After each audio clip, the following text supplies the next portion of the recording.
Portugal is a land where history weaves itself into the fabric of the present and a timeless love story endures beyond the ages.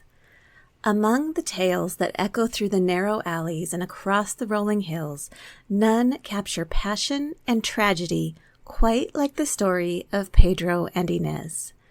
Their tale is a blend of history and legends, entwined with the enduring symbolism etched upon their final resting places. Welcome to Season 2 of Death Becomes Her, the podcast where we discuss death, dying, and grief from a variety of angles. I'm Layla Kelly.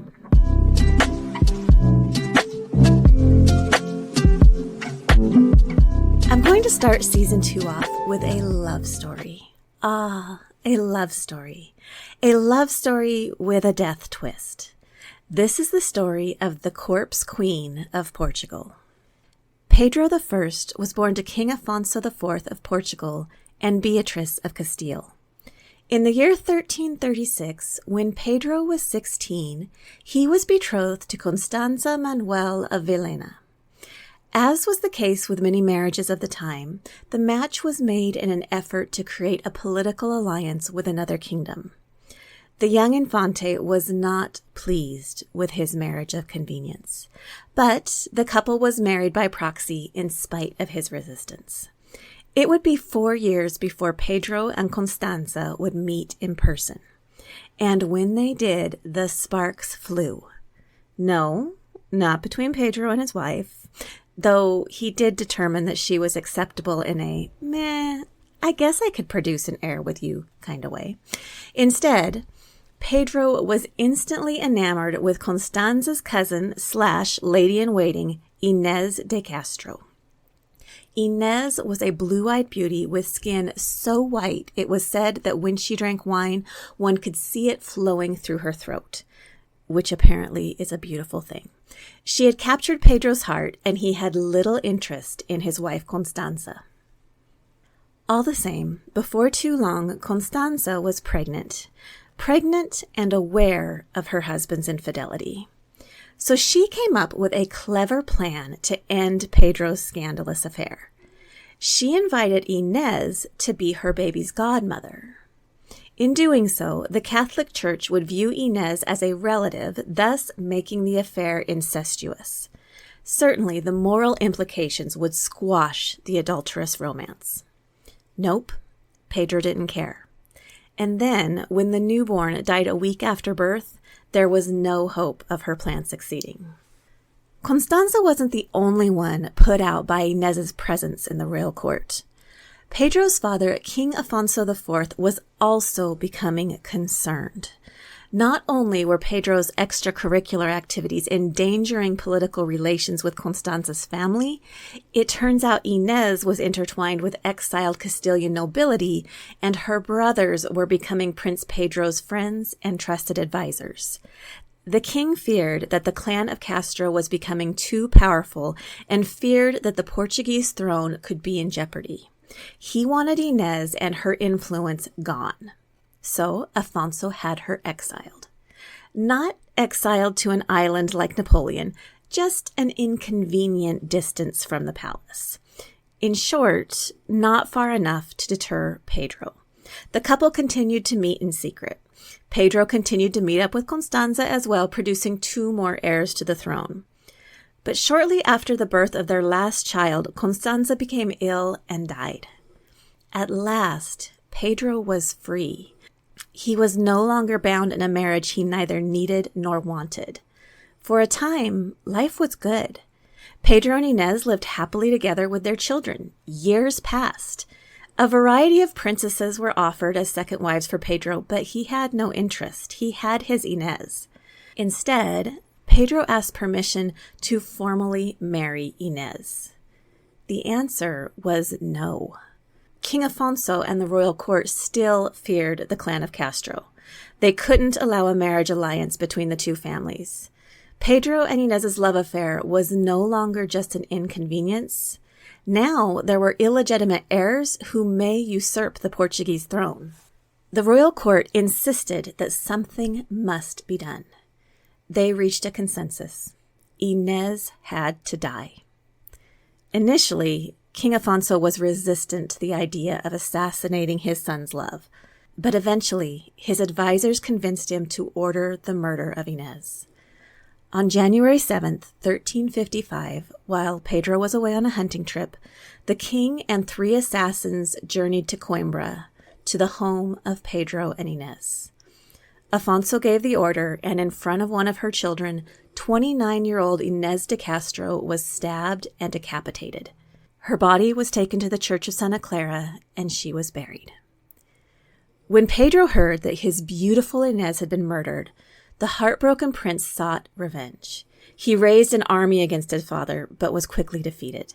At his mother's urging, Pedro brokered a peace with his father, a peace that was maintained until King Afonso died and Pedro ascended the throne. The newly crowned Pedro was intent on avenging the death of his beloved Inez. He would devote the next 5 years to ensuring that Inez received the honor that she deserved. First, in a dramatic twist, Pedro announced that Inez had not just been his lover, she was actually his wife. Pedro swore that he and Inez had been secretly married years before. That being the case, she was the lawful queen and their children were rightful heirs to the throne. He would not be satisfied until Inez was honored and recognized as Queen of Portugal, dead or not. Next, the assassins. Public, gruesome executions were ordered. One of the 3 assassins escaped, but 2 were captured. He ordered that their hearts be ripped out as they had done to him when they murdered his beloved Inez. One assassin's heart was ripped through his chest, the other through his back. Legend claims that Pedro added a bit of vinegar and bit the hearts of the men in revenge. Another version of the story says that Pedro personally cut out both hearts, saying that the men who had killed an innocent woman could not have a heart. Pedro wasn't done. His queen deserved honor, and being buried in a common church wasn't fitting for a queen. Pedro commissioned grand tombs of white marble for both himself and Inez. 2 years later, upon completion of Inez's ornate sarcophagus, she was exhumed and an impressive 54-mile funeral procession from Coimbra to Alcobaça began. It is said that she was carried between 2 lines of stars, an effect achieved by thousands of soldiers holding candles. The next part is the stuff that legends are made of. Some stories, perhaps myths, claim that before Inez was interred, Pedro had her corpse placed on a throne, adorned with a crown and royal robes, and required that all the nobility of the kingdom approach and kiss the hem of her garment. Maybe at this point you're thinking, that's just too much. Nobody would exhume a corpse and put it on display, especially years after death. Well, let's take a quick little side trip to Gower, Missouri. Earlier this year, 2023, the remains of a nun named Sister Mary Wilhelmina Lancaster were disinterred. She died in 2019, 4 years ago. The Catholic News Agency reports, quote, "Expecting to find only bones, her fellow sisters exhumed her remains on April 28th, intending to reinter them in a newly completed St. Joseph's shrine, only to discover that her body appeared astonishingly well preserved." End quote. Naturally, everyone involved in the exhumation said, "Great, this makes the whole corpse-moving business so much easier. Let's take her to the shrine." No, that is not what happened. Instead, news of the well-preserved nun spread quickly, and soon a flood of pilgrims waited in line for an opportunity to see and touch Sister Wilhelmina's body before it was placed in a glass case. It will now remain in a glass case and be perpetually accessible for public viewing. Suddenly, Pedro's corpse coronation seems a little more plausible. Back to Portugal. 5 years after Inez was interred in her final resting place, 46-year-old Pedro died. His magnificent tomb was placed next to hers, and together they tell a story. The intricate carvings that adorn the tombs portray the couple in regal attire, with angels ministering to them. Inez's head rests gently on a pillow, and Pedro grips his sword. Both tombs are trimmed with the crest of Portugal. Scenes from the New Testament decorate the sides of Inez's coffin. At the foot end, a representation of the final judgment. 6 human-beast hybrid creatures bear the weight of the sarcophagus. Pedro's tomb rests on 6 stone lions. Depictions from the life of St. Bartholomew cover the sides. At the head, a detailed circular design shows scenes of their life together. The couple talking, their family, King Afonso with Inez, Inez fighting her murderers, her decapitation, Pedro mourning her death, the execution of one of the assassins, Pedro seated on his throne, and another image of him lying in his tomb with the inscription, "Until the end of the world." The design on the foot of the tomb pictures last rites of good death. In 1956, the tombs were moved to the transept of the monastery where you will find them today. They are no longer next to each other, rather facing each other so that in the Last Judgment, Pedro and Inez can look at each other as they rise from their graves. The 12th century monastery of Alcobaça is now a UNESCO World Heritage Site. The history and legend of Pedro and Inez continue to captivate. Each year, 100,000 people visit the monastery and its famous couple. Their tale has been printed on the pages of history and carried through the generations in the form of legends and folklore. Songs, poems, works of art, plays, operas, movies, and even podcasts have been composed to immortalize their love story. Thank you for joining me as I kick off Season 2. I use the term season loosely. I took a break over the summer and now I am back, so I'm calling it a new season.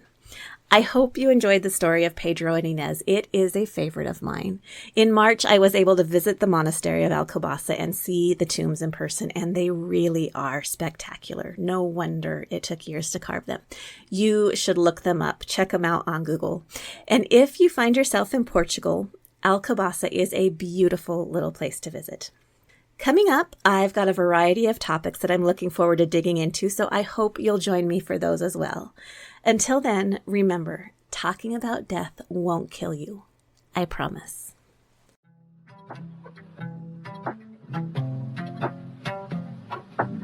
Thank you for listening to the Death Becomes Her minicast. Connect with me, Lyella Kelly, at www.leavingwellmt.com. Special thanks to Roman Belov for our intro and outro music.